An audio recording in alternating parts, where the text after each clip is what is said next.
It's Tuesday, March the 28th, 2017, and this is your Barbados Today afternoon update. I'm Emmanuel Joseph. Thanks for joining us. Topping the news at this hour, construction work on the long-awaited $230 million Sam Lawrence Castle project begins on Friday. Chief Executive Officer of the Barbados Tourism Investment Inc., Stuart Lane, told Barbados Today the 450-room hotel is within the scheduled starting period. Lane said the hotel will be built to 5-diamond specification with the aim of reaching platinum. He noted that some 700 Barbadians will find work as the project progresses, building up to 1,000 and 1,000 permanent jobs at the peak of business once the doors are opened. We are looking at a product that will sell well in the summer. Normally, hotel products in Barbados are built for the winter, and then we struggle a bit in the summer. This product is a summer product that can sell in the winter. So it has conference facilities, significant conference facilities, 20,000 square feet of conference convention space, meeting space. In other words, it will do well, we believe, in the MICE market, meetings, incentives, conferences, and events.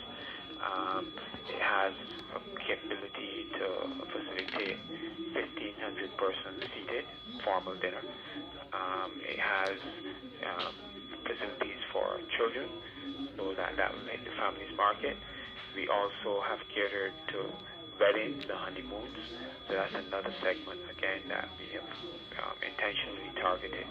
Customs officers have been meeting this morning at government headquarters with their trade union representatives and government officials. This as the government pushes forward with plans to transition the Customs and Excise Department under the Barbados Revenue Authority. The National Union of Public Workers have been resisting the transition until all outstanding issues, including security of jobs, are settled. Former Democratic Labour Party candidate for Christchurch West, Tan Abed, is calling on Barbadians to give Opposition Leader Mottley a chance to lead the country.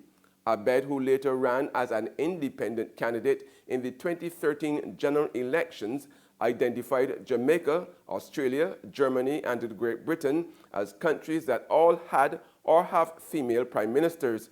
Noting the reluctance of the Front Stewart administration to call early elections, Abed said Australia changed 3 prime ministers in short order to benefit the people.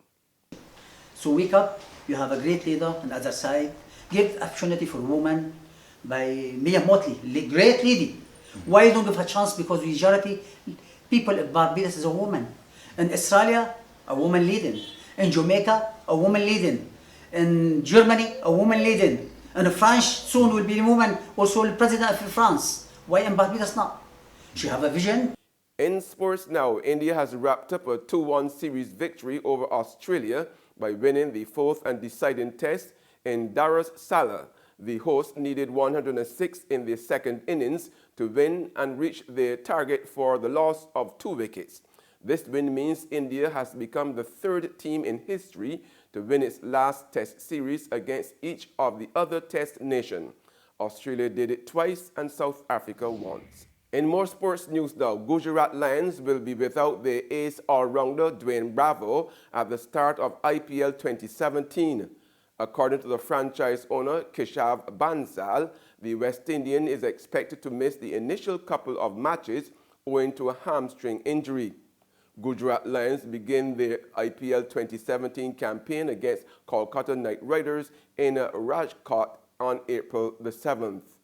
The tournament, featuring 8 teams, will kick-start on the 5th of April and end on the 21st of May. There's regional and international news after this short break. Get your paper. Only $2.25, $2.20. Who? For what? That's the bear stale news. I don't read about that on Barbados Today since last night. That can't only care do. $2.20. Who? The Barbados Today, news you can trust.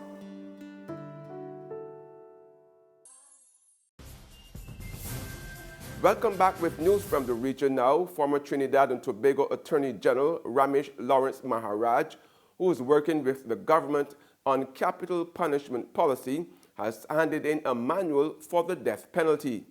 Maharaj is convinced that the government can send convicted murderers to the gallows within the 5-year deadline proposed in his plan. Maharaj also recommended that murders be categorized so only the most heinous murderers get the death penalty. But Maharaj says even before hanging, government needs to work on detection. He recommended instead that government implement the DNA law as a matter of urgency. He recommends the existing investigative unit of the police service be overhauled and purged, and to have more undercover agents. He also wants to see the witness protection program overhauled. As for the proposed legislation to implement trials without juries and the abolition of preliminary inquiries, Maharaj contends they'll do nothing to remove the bottleneck in the courts. And on the international scene, a powerful cyclone has pummeled the northeast Australian coast, causing major damage, torrential rain and power cuts to tens of thousands of homes. Prime Minister Malcolm Turnbull said he was aware of at least one death so far caused by Cyclone Debbie. Winds of more than 135 miles per hour and flash flooding from torrential rain. Cyclone Debbie takes her toll on Australia's far north. By lunchtime on Tuesday, islands off what's known as the Sunshine Coast were in the eye of the storm. Popular resorts along the world-famous Great Barrier Reef taking a battering before Debbie made her way toward the mainland. 30,000 people have been forced to evacuate so far, tourists with nowhere to go hunkering down in their hotel rooms. Though while many took shelter, some were brave enough to venture outdoors. I think there's still worse to come, to be honest. As it comes around and goes northerly, I think we're going to cop more of it. Debbie is the most powerful cyclone to hit the area in 6 years, her force cutting power to more than 20,000 people. The army is on standby to deal with the aftermath, but for now, she continues on her path of destruction. And U.S. President Donald Trump will sign an executive order today to undo a slew of Obama-era climate change regulations that his administration says is hobbling oil drillers and coal miners, a move environmental groups have vowed to take to court. After a botched health care bill, President Trump looking to change the subject Tuesday with an all-hands-on-deck announcement at the Environmental Protection Agency to roll back regulations put in place to protect the environment. Trump vowing his energy independence executive order will bring back jobs and provide a boost to the U.S. energy industry.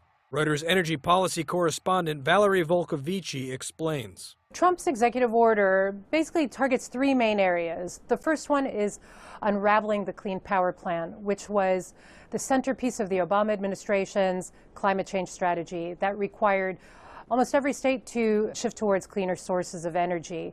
The second area is lifting the moratorium on federal coal leases. And the third area is now when a federal agency is weighing a pipeline, or if it's thinking about doing a new regulation, it doesn't need to consider the impacts of climate change. The order will direct EPA Administrator Scott Pruitt, who denies human actions are the lead cause of climate change, to unwind the Obama-era regulations.